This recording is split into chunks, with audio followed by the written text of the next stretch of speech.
Bonjour. Mettez-moi où vous êtes géographiquement. De quel endroit vous assistez à cette conférence?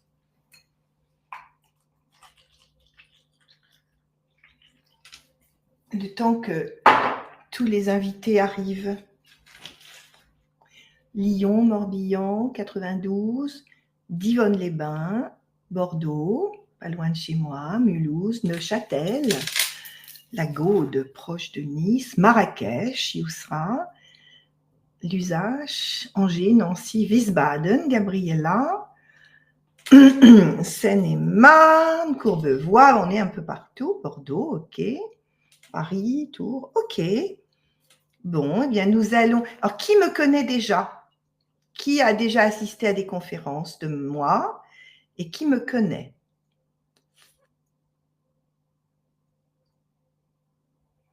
Ah, de Biofre, ben oui, ça, Anne, c'est sûr.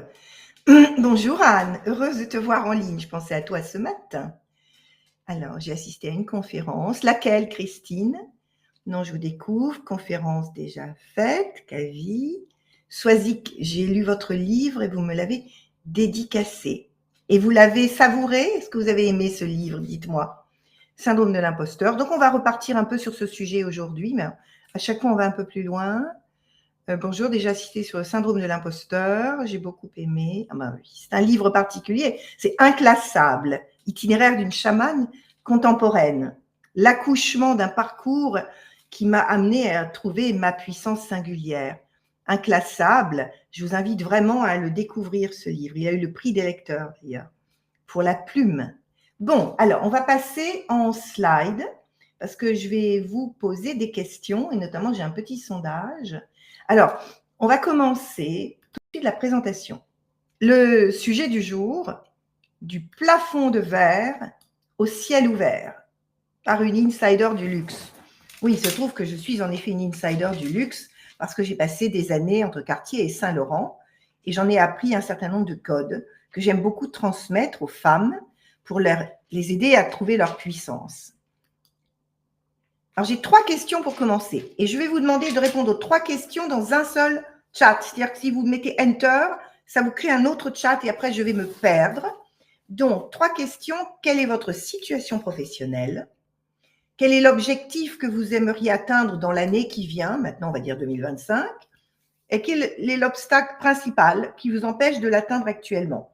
Or, surtout, vous ne mettez pas Enter avant d'avoir répondu aux 3. Donc, faites-moi 1, première réponse, 2, première réponse, pour que je ne me perde pas dans des multiples chats.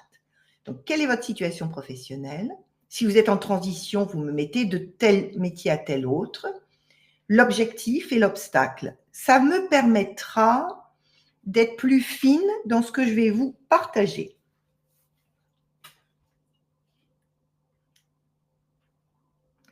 Chef d'entreprise, doubler mon CA, difficulté à communiquer. Anne, oui. Consultante, auto-entrepreneur, définir mon offre et la solitude, ça c'est sûr. Indépendante, obtenir des contrats de prestation, difficulté de prospecter. Tout ça est souvent lié à la fois à la clarté de notre concept et la puissance qu'on a de l'incarner. Indépendante, avoir de nouveaux clients en entreprise, ça c'est, oui, je pense que vous êtes toutes à peu près dans la même obstacle, manque de cadre salarié, créer mon pôle sur un secteur spécifique dans le cabinet de conseil, connaissance des industries de pointe, ok, intéressant, recherche d'emploi à 53 ans, au seuil de votre puissance, étudiant, trouver une alternance, manque d'expérience, oui, bien sûr, situation de sage-femme libérale, éducatrice en santé corporelle, mais ça ne me dit pas ce que vous voulez atteindre. Réflexion de reconversion pour Sandrine, ok. Dirigeante 2, doubler mon chiffre d'affaires. 3, besoin de protection et légitimité. Ok, coach formatrice. En fait, on se rend compte que c'est un petit peu, il y a toujours le problème de confiance, de légitimité, de côté commercial. Et chercher des contrats, c'est aussi sentir une puissance et avoir une très bonne adéquation entre ce qu'on ressent en soi et ce que l'on propose. Et puis après, c'est une question de positionnement. Apprenti business développeur, réussir toutes les missions me sont confiées de prospection. Très bien, bien structuré. Hein. Bon, obtenir un poste dans lequel... D'accord, reconversion. Bon, alors, on va passer à la question suivante qui est un sondage. Alors, le sondage est le suivant. Il y a 4 questions. À quelle fréquence ressentez-vous le syndrome de l'imposteur? À quelle intensité situez-vous? Quelles sont les principales sources de votre sentiment d'imposteur? Vous verrez, il y a la situation extraordinaire. Je dirais, c'est par exemple, il y a un an, on me demandait d'aller faire ma première conférence en anglais à Londres auprès d'un auditoire de femmes dans la haute finance. C'était une situation extraordinaire. La langue, les femmes dans la haute finance, un endroit où elles payent 3 000 € pour être là pendant 2 jours. Il y avait 6 conférenciers qui étaient adoubés. Pour moi, c'était une situation extraordinaire, c'est-à-dire qu'elle me sortait de ma zone de confort. Et là, j'ai ressenti le syndrome de l'imposteur. Je l'ai rarement sur les autres, mais là, à ce moment-là, je l'ai ressenti pour la première fois. Je le revis cette année, je parle à Londres la semaine prochaine, je ne l'ai plus. La situation n'est plus extraordinaire. Donc, c'est ça, situation extraordinaire. Souvent, c'est un moment où on vous propose quelque chose qui sort de votre champ classique. Comme ça va être plus clair. Et quel soutien considérez-vous comme les plus efficaces? D'accord, très bien. Est-ce que tout le monde a voté? Je le coupe dans quelques secondes. Est-ce que tout le monde a voté? Vous êtes 77 et il y a 31 votes. Alors, dépêchez-vous de voter, parce que plus vous serez nombreuses, plus les chiffres parleront. Donc, je vous laisse une petite minute pour qu'il soit bien parlant. Bon, déjà, toujours, il n'y en a que peu. C'est bien, 1 sur 79. Souvent, parfois, rarement, jamais il n'y en a pas une seule. Ça, je comprends. À quelle intensité situez-vous? D'accord. Manque de reconnaissance. Est-ce que vous le voyez à l'écran? D'accord. Bon, donc là, je considère qu'on a déjà 60% des votants. On va voir si ça change. Donc, on a toujours, pour la fréquence, on a souvent à parfois, peu à rarement et jamais à jamais. Donc, on voit bien que c'est quand même structurel, hein, ce fameux syndrome de l'imposteur. Et beaucoup plus chez les femmes que chez les hommes. À quelle intensité? On est dans une médiane. Plutôt 3, c'est presque la moitié. Après 4 et 5. Donc, c'est quand même fort. Hein, c'est quand même fort. Doute sur les compétences. Comparaison avec les autres, on va en parler. Manque de reconnaissance, qui est souvent une perception de manque de reconnaissance plutôt qu'une réalité. Situation extraordinaire, bien sûr. Pression externe, ça peut être une direction qui vous donne de plus en plus de contraintes ou d'obligations de résultats et vous n'avez pas forcément les moyens de les donner, donc vous allez vous sentir très inconfortable. Et en ce moment, dans les nombreux mentorats que j'ai, on a beaucoup cette pression externe des entreprises qui sont un peu en mode panique, inquiétude et déstabilisées et qui reportent ça sur les équipes. Et si on n'est pas très solide dans sa légitimité intérieure, on le vit mal. Soutien mentorat, développement personnel, se former, réseautage. C'est vrai que réseautage et mentorat sont les 2 clés. Bon, vous ne voyez pas le sondage. Ah, comment se fait-il? Alors, si je le ferme, partager les résultats. Est-ce que là, vous les voyez maintenant? Parfait. Donc, souvent à parfois, c'est la dominante pour la fréquence. L'intensité, on est plutôt à 3, 4, 5. Les 2 éléments, les principales sources, doute sur les compétences, comparaison avec les autres. Quelques situations extraordinaires ont émergé. Pression externe, comme je vous l'ai expliqué, manque de reconnaissance. Et là, mentorat, c'est en effet la première des solutions parce qu'on est guidé, on est accompagné. Et par rapport à la thérapie, qui n'est qu'un travail sur notre émotionnel, notre histoire, le mentorat va nous emmener beaucoup plus loin. Bien. Est-ce que ça vous parle? Est-ce que vous vous reconnaissez dans ce sondage?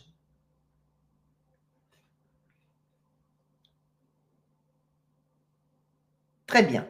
Donc, on va revenir au slide et nous allons avancer. Ça, on l'a vu. OK. Pour me présenter rapidement, pour celles qui ne le savent pas, moi, j'ai un métier, j'ai une passion, c'est être mentor des femmes influentes. C'est vraiment celles qui ont envie de prendre leur place, qui vont s'autoriser l'audace. Au début, c'est de l'audace de prendre leur pleine place. Mais pour ça, il faut savoir qui on est. Donc, moi, j'accompagne les femmes dirigeantes, soit dans leur propre projet, soit en intrapreneur, dans une entreprise, quand elles ont des business units ou des rôles importants, DG ou PDG, à révéler leur force intérieure, puisque tout part de là, pour amplifier leur impact dans le monde. Et pour ça, je les aide à cultiver la sérénité, l'authenticité, qui je suis vraiment, et un alignement profond avec leur véritable essence et leurs valeurs. Donc, en fait, c'est qui suis-je vraiment pour prendre ma pleine place, être utile, rayonner et reconnu pour cela. Moi, c'est vraiment c'est mon métier, c'est ma passion, c'est ma zone de génie. Alors, oui, j'aimerais beaucoup avoir une mentor femme. Je prends quelques hommes. Je dirais j'ai 10% d'hommes dans mes mentorats. Alors, pour me présenter en très peu de mots, la puissance féminine, c'est une conviction intime pour moi. Depuis toujours, depuis que je suis toute petite, je suis vraiment consciente de la puissance des jeunes femmes, des filles et des femmes. Nous pouvons tout réussir si nous le voulons vraiment. Pour moi, tout est dans ce cœur. Est-ce que je veux vraiment réussir? Et ça, parfois, il faut aller rechercher dans l'histoire ce qui pourrait nous en empêcher. Des loyautés, des peurs, de visibilité. J'ai d'abord, dans mon parcours, le luxe, école de l'excellence s'il en est. J'ai passé plus de 20 ans dans la stratégie des marques haut de gamme. Cartier, Yves Saint Laurent, Descamps. J'étais le bras droit de Jean-Louis Servan-Schreiber à l'expansion. J'ai travaillé partout dans le monde, aux États-Unis, 1 an, j'ai travaillé au Japon, je travaillais vraiment partout. À part la Russie, j'ai vraiment été partout dans le monde, y compris l'Afrique. L'art, passionnément. À 40 ans, je décide de quitter le marketing. J'avais quand même une très belle carrière depuis 21 ans à 40 ans. Pour entrer en art, je suis entrée dans un atelier où j'ai appris les techniques de la Renaissance avec un maître. On les appelle les techniques du Quattrocento, c'est-à-dire les techniques de la peinture à l'huile des maîtres. Et j'ai fait ça pendant 2 ans. Et 3 ans après, j'ai exposé aux États-Unis, dans la galerie Electra, au pied du Golden Gate. Auteur, par nécessité intérieure, j'ai beaucoup écrit, dont Inclassable, que mentionnait tout à l'heure Swazik. Donc, j'ai beaucoup écrit et je suis aussi critique d'art, c'est-à-dire que j'ai cofondé un magazine d'art contemporain aussi vers 40 ans, exporevue.com.org, et je suis devenue critique d'art et j'ai écrit une 70aine de chroniques sur les grands artistes internationaux, sur Foire de Bâle, sur le Frieze à Londres, sur le Turner Prize, et tous les grands artistes contemporains internationaux. Et ça, c'est une nécessité intérieure pour moi. J'ai besoin d'explorer le monde à travers l'image et les mots. J'ai un cadeau inattendu dans ma vie, c'est l'autisme. Mon filleul est autiste, maintenant il a 40 ans, mutique, et grâce à lui, j'ai appris à aller au-delà du langage, parce que l'âme se révèle au-delà du langage, on est dans ce mystère de l'intériorité de l'être. Je suis amoureuse, mariée depuis 40 ans à cet homme que vous voyez ici, que j'ai sculpté moi-même. C'était ma 3e sculpture, c'était ça. Il n'y a pas de vidéo, ne vous inquiétez pas Aurélie. Il n'y a pas de vidéo, il n'y a que des slides. Et puis, hédoniste radical. Pour moi, le beau, c'est quelque chose d'essentiel, même dans la grande simplicité. Le beau, c'est honorer le présent. C'est donner de la magie. Le beau, c'est s'honorer soi-même. C'est prendre le temps d'aimer ce qui est beau. Et c'est tellement important. On n'est pas là pour rien. Et on m'appelle Lady Shaman parce qu'en effet, au fil de ma vie et surtout les 20 dernières années, j'ai déployé toutes mes capacités chamaniques. Mais ça, c'est un autre sujet. Mais c'est ce qui rend mes mentorats aussi puissants puisque je vais très vite au cœur de la réalité intérieure des personnes que j'accompagne. En 2 mots, mon sujet, vous l'avez compris, c'est Find your leadership DNA, trouver votre ADN de leader et briller. Quand j'étais chez Cartier, c'est la première image ici, très masculine, je t'ai recruté parce que tu es un mec, me dit Alain-Dominique Perrin, mon patron de Cartier. Et quelques années après, à partir des années 2020, Je suis mentor de la Fédération internationale des universités catholiques. Et là, on vient me chercher parce que je suis une femme, pas un mec. Une femme qui sait enhance women, qui sait développer la puissance féminine. Donc, j'ai mentoré les présidentes d'université, les rectrices partout dans le monde. États-Unis, Amérique du Sud, Australie, Asie, Inde, beaucoup en Inde aussi. Je fais partie des assises de la parité parce que je considère aujourd'hui qu'il est important pour que les femmes prennent leur pleine puissance, que ça se fasse en harmonie avec le masculin. J'interviens au MEDEF où je fais de temps en temps une conférence. Là, je repars à Londres cette année pour Unleashing Your Authentic Leadership in the Face of Digital Challenges. Je vais refaire ma conférence au sommet des femmes dans le private equity, donc la haute finance, sur comment développer notre puissance à l'ère de l'AI, l'intelligence artificielle. D'ailleurs, je vous le donne en avant-première, c'est la prochaine conférence le mois prochain. Quand je reviendrai de Londres, je vais essayer de vous démontrer qu'on peut profiter de l'AI en tant que femme, quel que soit l'endroit où on est, pour en faire un booster exceptionnel de notre puissance et notre leadership. Puis cette année, j'ai eu un gros cadeau. J'ai été reconnue par les Most Influential Women in the World et j'ai reçu un prix au Ritz, que vous voyez là, qui est mon petit prix là-bas. Et parce que, en effet, j'ai été reconnue comme quelqu'un qui a un impact au niveau mondial sur le féminin. Et c'était un grand honneur. Et j'étais très, très émue parce que je ne m'y attendais pas du tout. Voilà, vous savez tout. Maintenant, revenons au syndrome de l'imposteur. Qu'est-ce que c'est finalement ce syndrome? C'est se sentir plus petit que ce que l'on est vraiment. Et on a besoin d'un miroir, d'un reflet, de quelque chose qui nous montre notre grandeur. On peut ressentir le syndrome de l'imposteur et malgré ça, réussir, être visible, rayonner, inspirer et réaliser des grandes choses. Moi, j'ai un syndrome de l'imposteur quand même, il est costaud par moments. Il y a des moments où vraiment il me tire vers l'arrière, mais au fil des années, j'ai d'abord compris comment je pouvais en faire une force, puis au fil des mentorats, je m'en suis rendu compte comment un syndrome de l'imposteur devient une source de puissance. D'ailleurs, si on va regarder les modèles de femmes qui nous inspirent, toutes à un moment expriment qu'elles ont ressenti ce syndrome de l'imposteur. Céline Dion, Taylor Swift, Victoria Beckham, Sheryl Sandberg, Claudie Agneray, Christine Lagarde, Kamala Harris, Marie Curie, Simone Veil. Toutes, à un moment, le ressentent et l'expriment. Alors, qui vous inspire, vous, parmi ces femmes, ces profils de femmes? Céline Dion, Taylor Swift, on est dans un milieu très international, à la fois du spectacle. Victoria Beckham, qui entre le spectacle et la mode. Sheryl Sandberg, ex-CEO de Facebook. Sheryl Sandberg, Christine Lagarde, qui est quand même une femme qu'on aime ou pas. La personne, c'est quand même extraordinaire qu'elle ait une telle puissance dans le monde. C'est possible. Kamala Harris, bon, elle n'a pas été élue, mais c'est quand même elle a été notamment procureure de la Californie. Marie Curie, dans l'ombre de Pierre, mais qui a quand même été une chercheuse formidable. Simone Veil, qui inspire énormément, ou les femmes de votre lignée. Et oui, moi je peux dire qu'un de mes modèles de femmes, c'est maman et sa mère. Moi je viens d'une lignée de femmes fortes, debout, issues d'une lignée de femmes brisées. Mon arrière-grand-mère a été abusée et elle a eu un bâtard, et ça c'était donc dans les années 1880. Mais derrière les lignées de femmes, sa fille, ma grand-mère, ma mère et moi-même, femmes debout.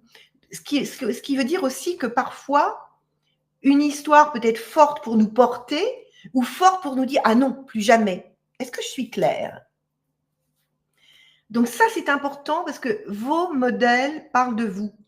Quelque part, les femmes qu'on admire ou qu'on rejette sont le reflet de notre profondeur, ou de nos peurs, ou de nos incertitudes, ou de nos désirs profonds. Et dans mes mentorats, j'amène toujours un moment en profondeur sur l'art du modèle qui va nous permettre de nous redéfinir.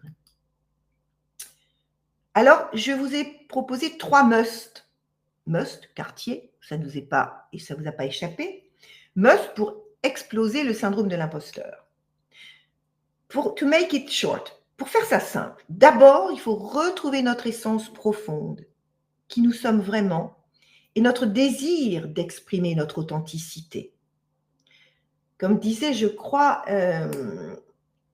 ça va me revenir, zut, j'ai des trous de mémoire de temps en temps, ça doit être l'âge. Soyez-vous, les autres sont déjà pris, Oscar Wilde. Soyez-vous, les autres sont déjà pris. Ben, c'est un peu ça. Exprimer son authenticité, c'est aller se rencontrer pour comprendre que tout ce que l'on est, mon père, bon, je ne vais pas vous perdre en route, mais il se trouve que je suis passeuse d'âme. Ne vous inquiétez pas, c'est juste ça. C'est. Et quand mon père est décédé, j'ai reçu des messages. Et l'un d'entre eux a été: maintenant, n'oublie aucune partie de toi, rassemble tous tes talents. Et ce que je pense profondément, c'est que pour exprimer notre authenticité, il faut aller rassembler tous ces talents, tout ce que l'on est, tout ce que l'on a accumulé au fil du temps et qui s'est dispersé, un peu dilapidé. Et il faut aller rassembler tout ça pour trouver notre essence profonde et notre puissante authenticité. Deuxième point, deuxième must, c'est décrypter l'origine de nos peurs. Elles viennent toujours de quelque part et il faut aller les décrypter, puis les transmuter. Une peur, on pourrait dire de façon simple, c'est un désir profond qui n'a pas encore été assouvi. Plus le désir est grand, plus la peur est grande. Plus le challenge est grand, plus le syndrome de l'imposteur est grand. Vous voyez le raisonnement. Et puis troisième, nous autoriser à impacter le monde par notre puissance. Et combien de femmes que je rencontre n'osent pas, elles hésitent. Oh, mon Dieu, mais si je montre ma puissance, Marianne Williamson le disait très bien, nous avons plus peur de notre lumière que notre ombre. C'est plus facile de rester petit que de se mettre en lumière parce que ça n'arrange pas tout le monde et qu'on peut avoir des retours. Et si on ne le fait pas à la bonne place, avec sa bonne conscience intérieure de soi, c'est vrai que c'est fragilisant. Alors, premier point, premier must, posez-vous la question. Est-ce que j'ai vraiment le désir de rayonner, d'impacter et d'inspirer? Fermez les yeux une seconde. Avez-vous vraiment le désir de rayonner, d'impacter ou d'inspirer? Retrouvez votre essence profonde, votre désir, l'audace d'exprimer votre authenticité. Est-ce que vous pensez que vous avez une âme de leader? L'âme de leader, c'est quelqu'un dont on reconnaît le leadership. C'est les autres qui le reconnaissent. C'est ce qu'on émane. Elle se cache dans votre essence profonde, justement, dans votre caractère distinctif. C'est ce qui vous rend unique, mémorable, charismatique. C'est ça qui est important. Et si vous êtes là aujourd'hui, je pense que c'est pour ça, parce que c'est ce que j'incarne aujourd'hui, après de longues batailles avec moi-même, mon ego, mes peurs, patin, couffin. Mais ça s'est mis en place avec le temps. Pourquoi? Parce que quelque part en moi, il y a quelque chose qui me ramène à qui es-tu vraiment? Que veux-tu vraiment? Comment veux-tu contribuer? Et si vous vous posez cette question-là, qui es-tu vraiment? Que veux-tu vraiment? À quoi veux-tu contribuer? Grandement, vous allez vous rapprocher de ce corps, cette essence de vous-même. Vous êtes unique, chacune de vous et chacun, puisque j'ai vu qu'il y a un jeune homme dans le groupe, à minima.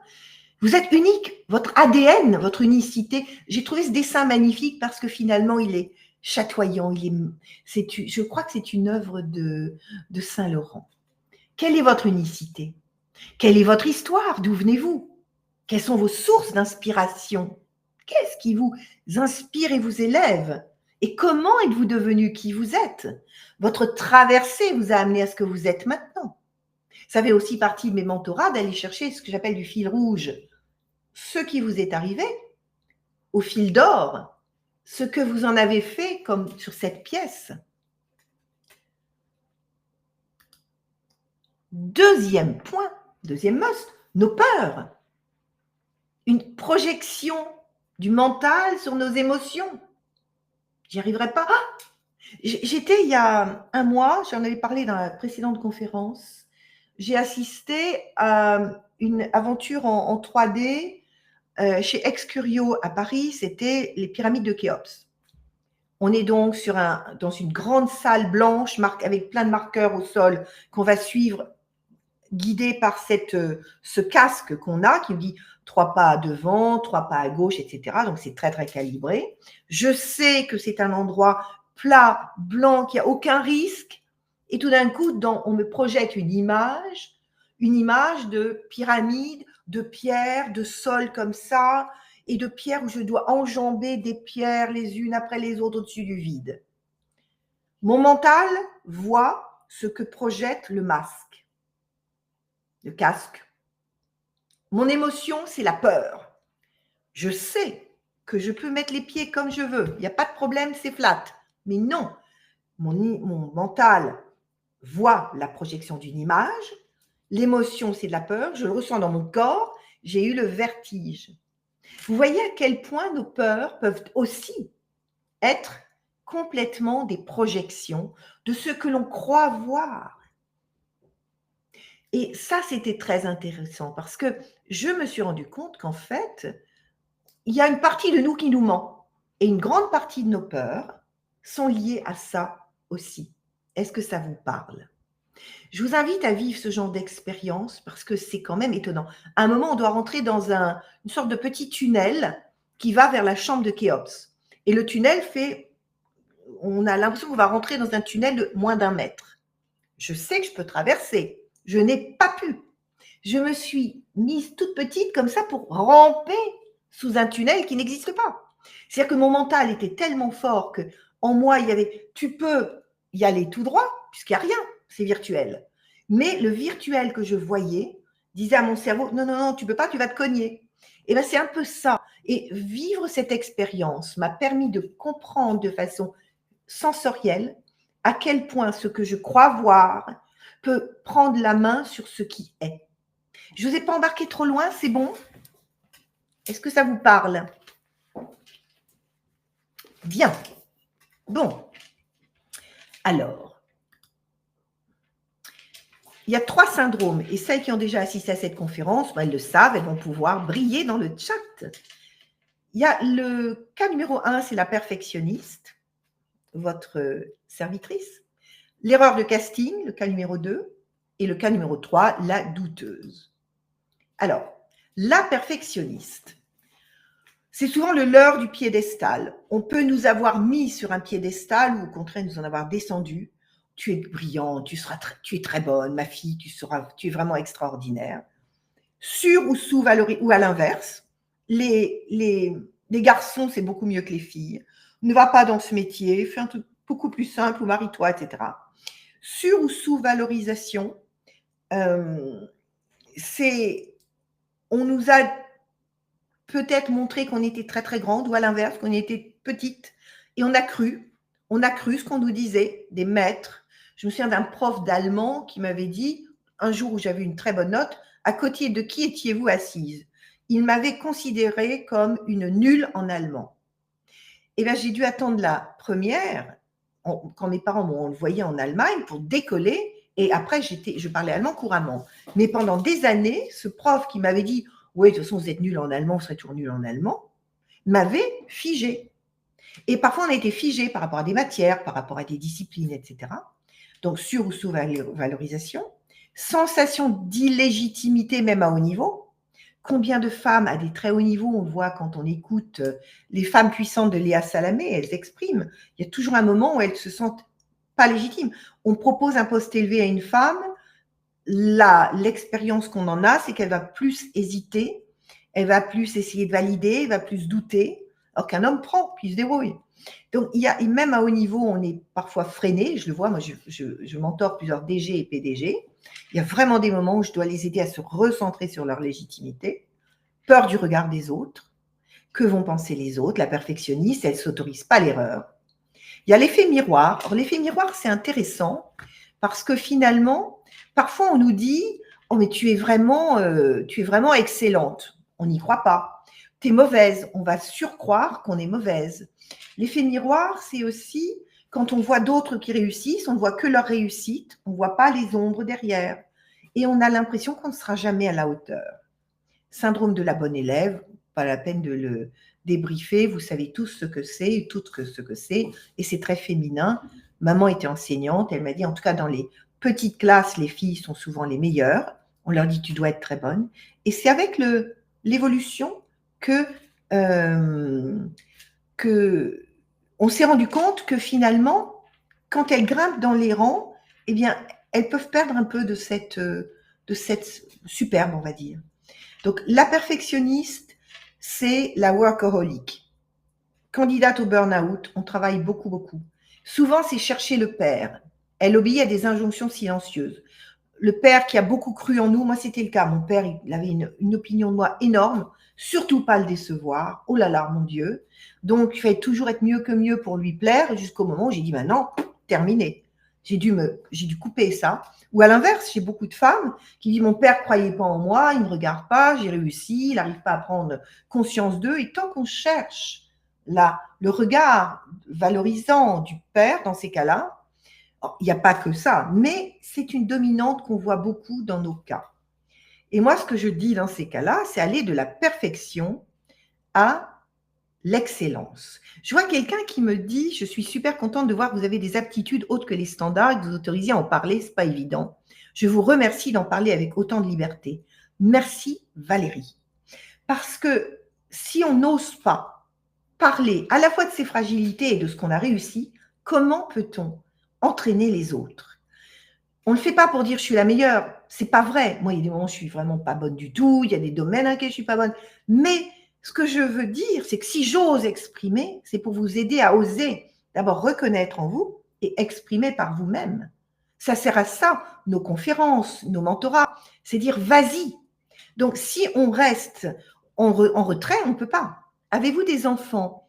Oui, j'ai 2 enfants qui ont 31 et 36 ans. Si oui, pensez-vous qu'ils puissent reproduire le même schéma? Votre question, c'est si le schéma leur parle et porte, oui, ils vont avoir tendance à le reproduire. Si à l'inverse, le schéma les dessert, ils vont devoir s'en séparer.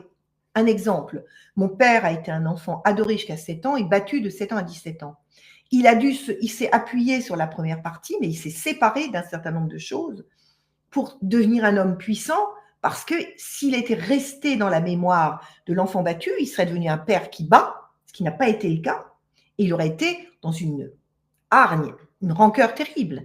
Donc, selon que notre histoire en tant qu'enfant, elle nous semble positive et porteuse, ou qu'elle soit négative et délétère, on va s'appuyer pour dire plus jamais ça, ou au contraire, je m'appuie sur ce modèle. Ça, c'est du côté enfant.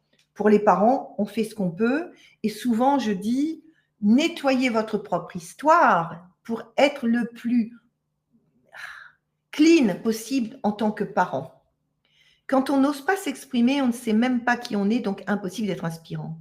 Mais c'est ça, je pense qu'il faut d'abord savoir qui on est et s'entraîner à le dire, petit cercle, plus grand cercle, etc. C'est un vrai travail, Fatima. Alors, deuxième, l'erreur de casting. Alors ça, on y passe tous à un moment, reconversion, changement de vie. On l'a beaucoup vécu pendant la Covid. On se sent décalé. On se dit, tiens, c'est marrant, j'étais bien dans ce domaine, mais là, ça va plus. On peut même le vivre en amour, hein. Les divorces, c'est ça. Hein. On n'est plus dans le. Voilà. On se sent décalé. Ou on a évolué et on ne se sent plus à sa place. On sent bien que, non, ce qui fonctionnait avant ne fonctionne plus. On peut avoir un héritage familial et culturel qu'on a suivi, mais dont on se dit, mais c'est plus moi ça, je n'en veux plus. Mon père a voulu que je sois médecin, ça fait 20 ans que j'ai fait 12 ans d'études, je suis médecin depuis 20 ans, mais maintenant j'en ai marre, j'ai plus envie de ça, j'ai envie d'autre chose. Je dis non à mon passé, à mes loyautés. Envie d'autre chose. Changement de cycle.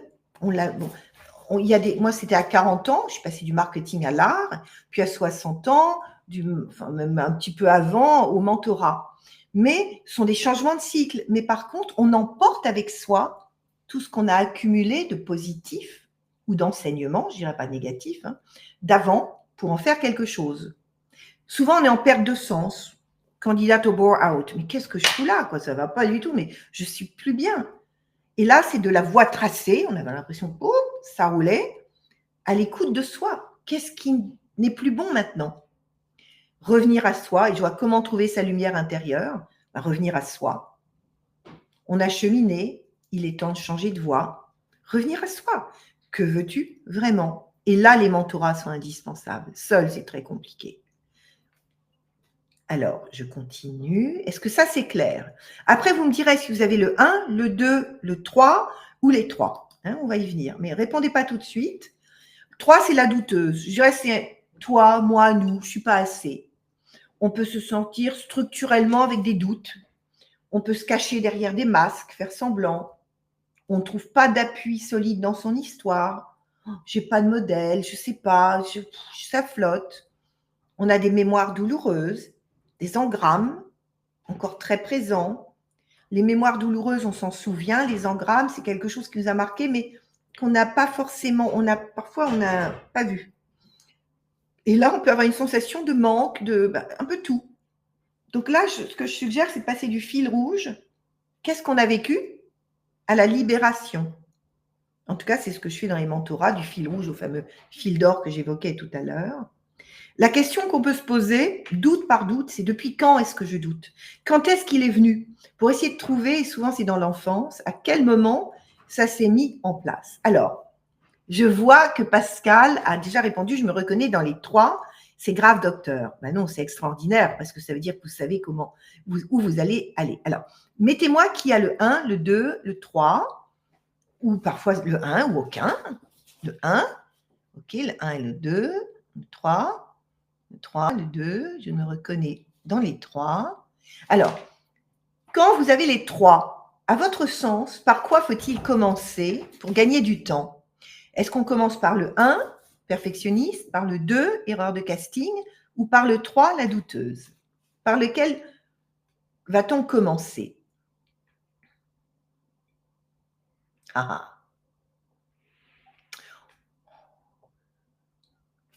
Alors, eh bien, si je devais distribuer des bons points, je les garderais là. Mais non, écoute, réfléchissons. Si vraiment, on va remettre la slide comme ça, si vous n'êtes pas à votre place, vous avez toutes les raisons de ne pas être bien. Il faut d'abord trouver sa place. Parce qu'une partie de la perfectionniste qui veut surajouter l'excellence à l'excellence, si elle n'est pas à sa place, elle va devoir mettre encore plus d'énergie pour y arriver. Alors que si elle est à sa place, déjà la perfectionniste, elle va se sentir plus cool. Moi, là, je suis vraiment à ma place, donc j'ai moins besoin de mettre la gomme là-dessus. Je peux aller là où je suis. Et la douteuse, pareil, quand on est à sa place, on a moins de doutes parce qu'on est porté par l'énergie, on est bien. Donc, je pense qu'il faut d'abord travailler le 2. Es-tu à ta place? Oui, non, pas tout à fait. Comment peux-tu y être? Elle est où ta place? Voilà comment moi je travaille, parce que je me suis rendu compte que déjà, être au bon endroit, ça aide énormément. Parce que notre âme vibre, notre cerveau se sent beaucoup plus dans des terrains qu'il maîtrise, notre émotionnel, il est plus cool, et donc moins besoin de prouver, la perfectionniste, moins besoin de douter de tout, l'autre, parce qu'elle a des points d'appui, de solidité dans lesquels elle dit, mais attends, il y a des domaines dans lesquels je vais bien. Est-ce que ça vous parle? Francine a besoin de perfection pour diriger. Et oui, mais c'est intéressant, ça, en mentorat, quand on travaille ça, c'est vraiment… Et ça, c'est quelque chose qu'on entend rarement dans le travail sur le syndrome de l'imposteur. Moi, quand j'ai pris conscience de ça, ça a été une révélation. Fausse croyance, vous voulez dire quoi, Nicole?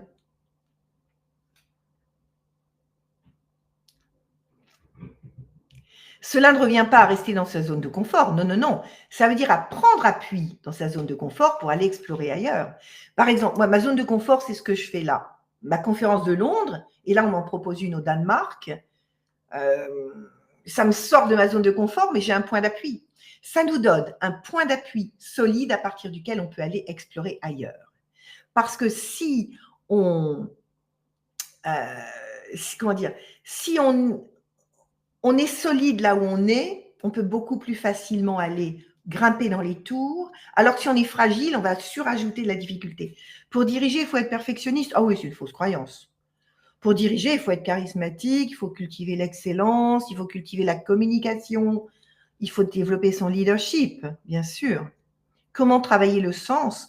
C'est une question profonde entre soi et soi, on peut le trouver dans le passé. Le fil rouge que je propose dans mes mentorats le permet, on va y trouver le sens dans notre histoire. Afin de contrer mon syndrome de l'imposteur, j'ai besoin de contrer l'ensemble des aspects. Ben oui, mais c'est ça, il faut à un moment comprendre où on est. Communication qui manque, ça s'apprend. Placer sur un nouveau poste, et oui, placer un nouveau poste, ça peut demander des grands ajustements, l'éloquence. OK. Alors, donc, on les a vus. Il est temps de déverrouiller nos illusions de fragilité et d'insuffisance. Souvent, c'est une illusion. Moi, un exemple très bête. Quand l'an dernier, on m'a dit, voilà, vous êtes choisi pour cette conférence très top à Londres.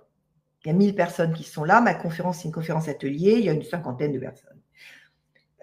Je me suis dit, mais mon niveau d'anglais, which is pretty good, pourtant, mais j'avais l'impression qu'il ne serait jamais assez bon parce que je n'avais plus l'anglais parfait que j'avais quand j'étais aux États-Unis.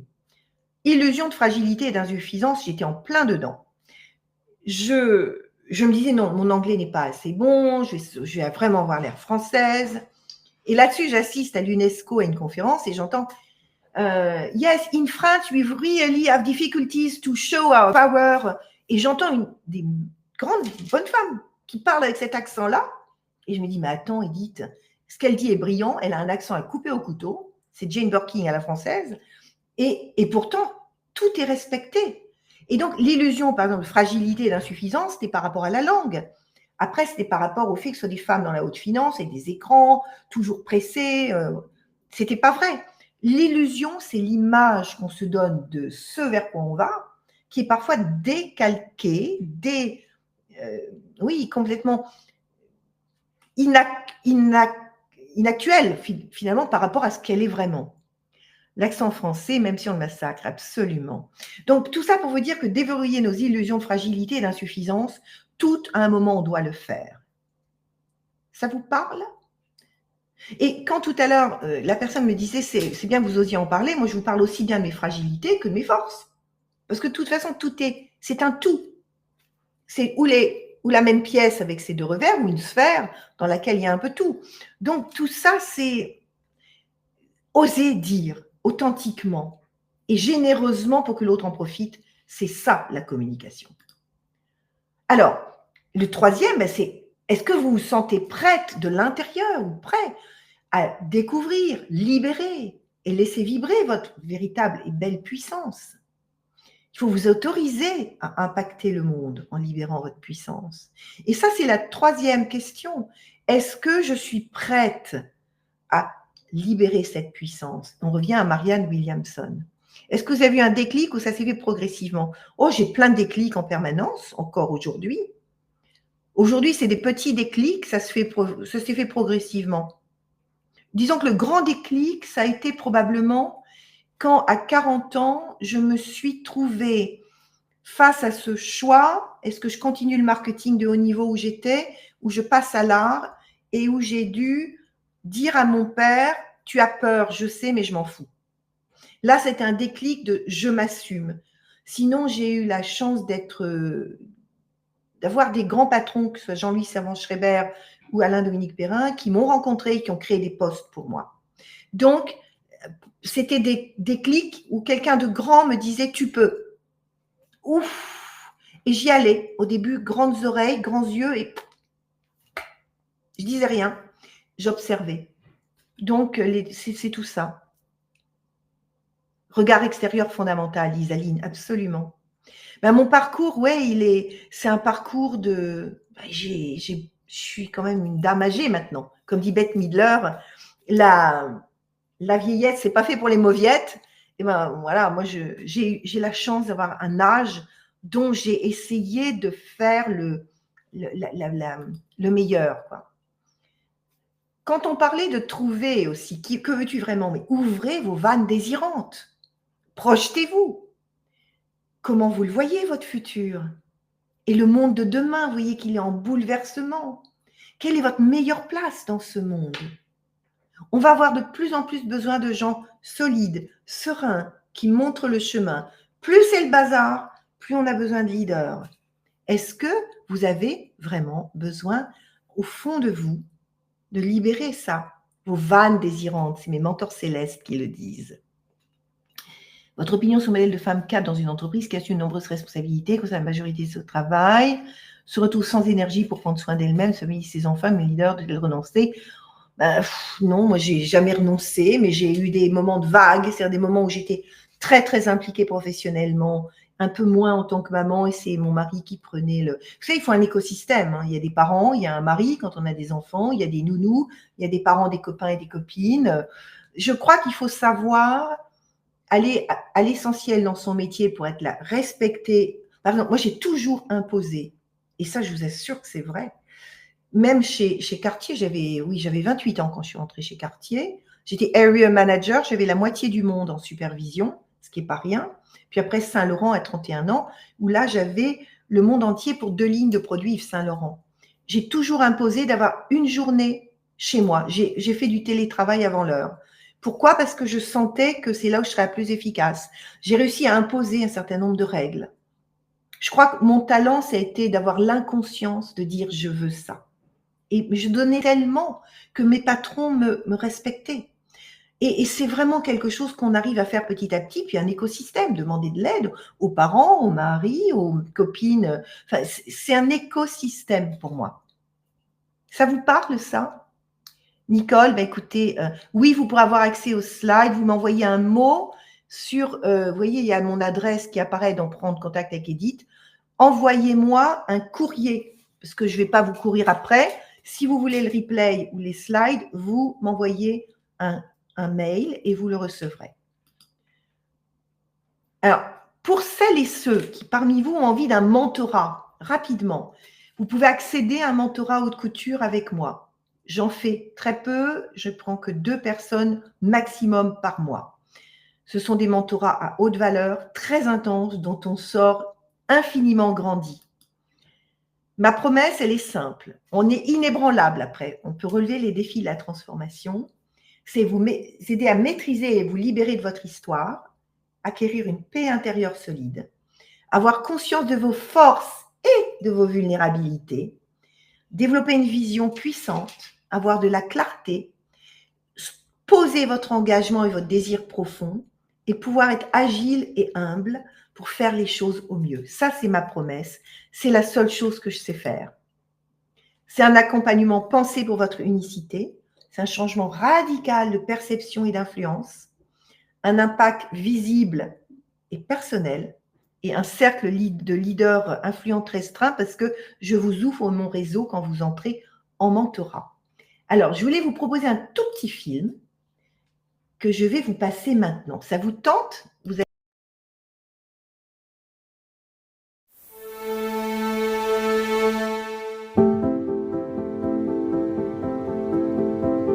Je crois que j'ai toujours aidé. Je crois que dans ma petite enfance, j'ai dû être posée par les circonstances dans un poste d'aidante. Quelque chose que j'ai vite compris quand j'ai commencé à travailler sur moi. À 3 ans, ma mère perd son père de façon brutale. C'était le premier homme de sa vie. Et elle fait 1 an de dépression. Et je pense que la petite fille de 3 ans, à ce moment-là, telle que je l'ai revécue en travaillant un peu là-dessus, elle a pris la posture du nez rouge avec la joie parce qu'il fallait remettre un petit peu de peps dans la maison et puis de veiller sur les autres. Donc je pense que je suis devenue aidante parce que quelque part dans mon histoire, à un moment, la posture, l'attitude a été vraiment intégrée. Et puis après un long parcours, j'ai choisi de revenir à ma source, c'est-à-dire j'adore les gens et j'aime sentir que je ne suis pas là pour rien. J'ai compris en rembobinant mon histoire que j'ai toujours eu cette posture d'écoute, d'observation et de redonner du sens peut-être dans des choses qui parfois se hachaient. C'est-à-dire que j'ai toujours été un liant, que ce soit dans l'écriture, dans l'art, dans le marketing ou aujourd'hui dans mon travail de mentor, de conférencière. Ce que j'aime, c'est créer des passerelles, des liens et faire du sens. Quand une femme se révèle, C'est d'abord beaucoup de sororité. C'est-à-dire que je me sens en lien avec elle. La personne qu'on va accompagner, quelque part, c'est notre miroir. C'est quelqu'un qui est sur la même trajectoire, qui a les mêmes valeurs, qui a les mêmes objectifs, qui a les mêmes préoccupations de fond. Et donc, ce que je ressens, c'est d'abord une très grande communion. Je ne fais pas un coaching intellectuel, même si on va arriver à des stratégies, à des outils très forts de construction. Mais avant tout, j'amène la personne dans son propre corps, là où il y a les mémoires, là où il y a les sensations, là où il y a de la joie, là où il y a de la tristesse, pour aller nettoyer. On est ensemble dans la même lumière. J'incite les femmes à devenir les rôles modèles. Parce qu'on a besoin aujourd'hui de femmes qui vont, qui vont dire c'est possible et je vous aide. On y va ensemble. Pour moi, c'est tellement important. Je me ressource seule avant tout, parce que j'ai besoin d'être bien pour aller vers les autres. Donc je me ressource aussi dans l'art énormément. Merci. Mais il y a tellement de manières de se ressourcer. Je crois que pour se ressourcer, il faut aller vers ce qu'on aime profondément. C'est vraiment aller chercher tout ce qui est là autour de nous pour nous ressourcer. Christophe, mon mari, mon meilleur ami, est quelqu'un que j'aime profondément et qui m'aime. Et je crois qu'on a fait un choix dans notre vie, c'est vraiment d'être là l'un pour l'autre.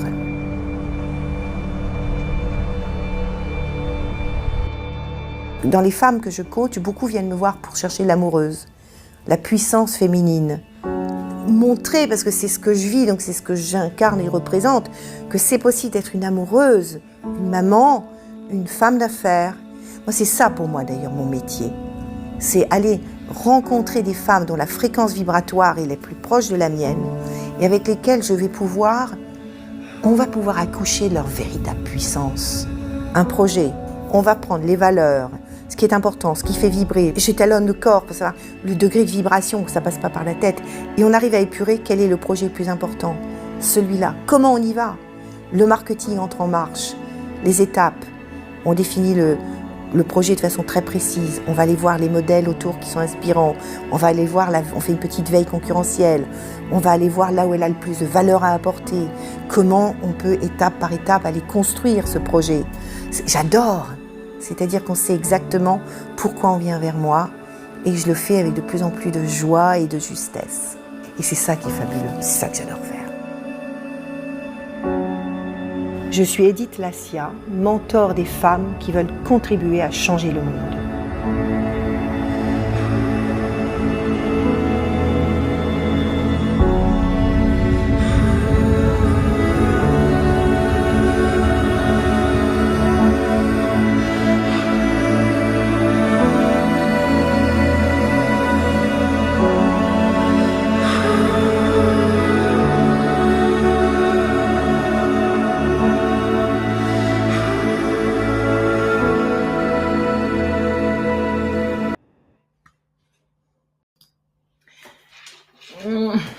Oui, c'est un film qui est impressionnant. Moi-même, il m'émeut toujours autant.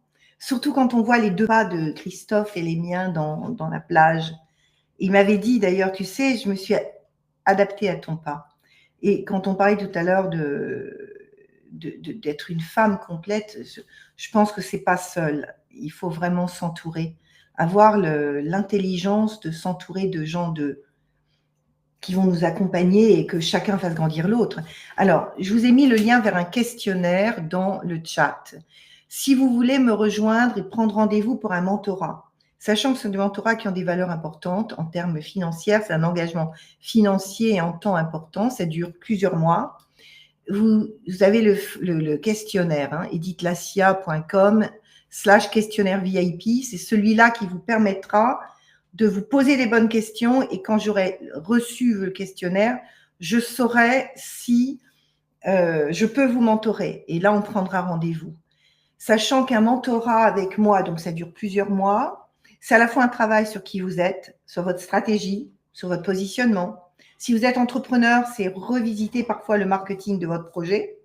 Marie-Aude Bourson a fait un témoignage spontané, d'ailleurs j'étais très, très émerveillée hier sur mon LinkedIn où elle a mis que la rencontre, c'était en 2019, ma rencontre a changé sa vie mais c'est vrai que c'est ce que je sais faire. Donc, si vous avez un désir fort et les moyens de vous offrir un mentorat de vraiment haute couture, eh bien, venez vers moi et on verra. Pour le film, je vous ai remis le lien pour celles qui veulent.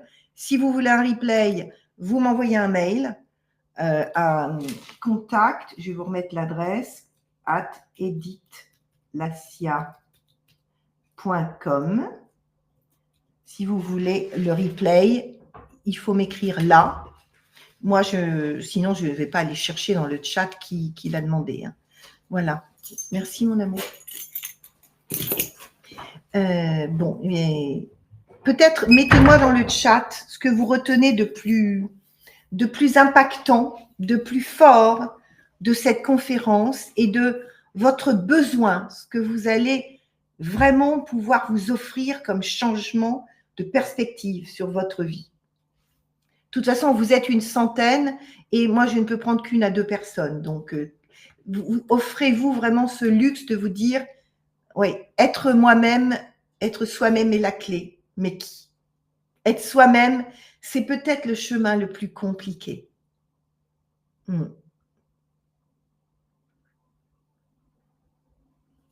Votre lumière. Ouais. La force d'oser, l'inspiration. Trouver sa mission de vie. Ouais, mais pour ça, il y a un outil, moi, que j'utilise qui est l'ikigai. On va aller chercher, enfin, c'est un mélange de mes outils, les modèles, le fil rouge, le fil d'or, et l'ikigai et le programme Renaissance des croyances limitantes. Parce que j'ai construit des outils vraiment extraordinaires. Et ça permet d'aller trouver sa mission de vie, qui n'est pas quelque chose, enfin, mission de vie. Le terme me dérange toujours un peu. Mais c'est vraiment là où on sent qu'on est au moment où on le décide, le plus impactant, le plus puissant, le plus utile. Fil d'or important, absolument. Voilà. Qui parmi vous aimerait prendre un rendez-vous pour parce que je vois qu'il y a eu plusieurs tentatives de liens. Quelles sont celles qui aimeraient prendre rendez-vous avec moi? Et donc, je vous redonne le questionnaire auquel il faudra répondre. Ce questionnaire est important, il va vous prendre au moins une demi-heure. Hein. C'est vraiment un travail de fond qui va vous aider à vous poser les bonnes questions. Sans désir profond et clarté, il n'y aura pas de possibilité de rencontre. Voilà. Merci Edith pour ce moment de partage. Mais même si c'est pour 2025, prenez déjà rendez-vous pour voir, pour vous organiser et comprendre où ça va. Voilà. Jusqu'à 21 ans, on peut attendre avant d'explorer ces questions. Il n'y a pas d'âge. Il n'y a pas d'âge. Je mentore un des plus jeunes youtubeurs de France qui a 21 ans. Alors, vous voyez. Merci beaucoup pour ce moment. Pouvez-vous me donner un ordre de prix? Non, ça dépend ça va vraiment dépendre de votre besoin. Mais un vrai mentorat commence à 12 000 € quand on est un mentorat sur 4 mois. Mais il y a des formules plus courtes si on a des séquences plus courtes à faire. Et pour beaucoup, j'ai un mélange de personnes qui les financent par elles-mêmes et d'autres qui vont le faire financer par leur entreprise. Que ce soit Bell, Chanel, Télémac, j'ai beaucoup d'entreprises qui financent les mentorats de leur cadre supérieur. Donc, Francine, Trillet, je ne sais pas quel est votre prénom, Mélanie, Valérie, enfin, en tout cas, répondez au questionnaire, allez sur me contacter, vous avez un lien en haut qui dit me contacter et déjà ça me permettra d'avoir votre nom. Où est-ce que ça apparaît là?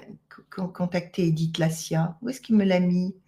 Me contacter là-haut. Vous allez sur cliquer ici et vous aurez un tout petit questionnaire qui va apparaître. Là, c'est très court, hein, mais après, il y a le vrai questionnaire. Bon, eh bien, je vous laisse. Très beau week-end. Et puis, si vous avez un levier à l'intérieur de vous, quelque chose qui vous dit c'est maintenant ou jamais, choisissez le meilleur toujours.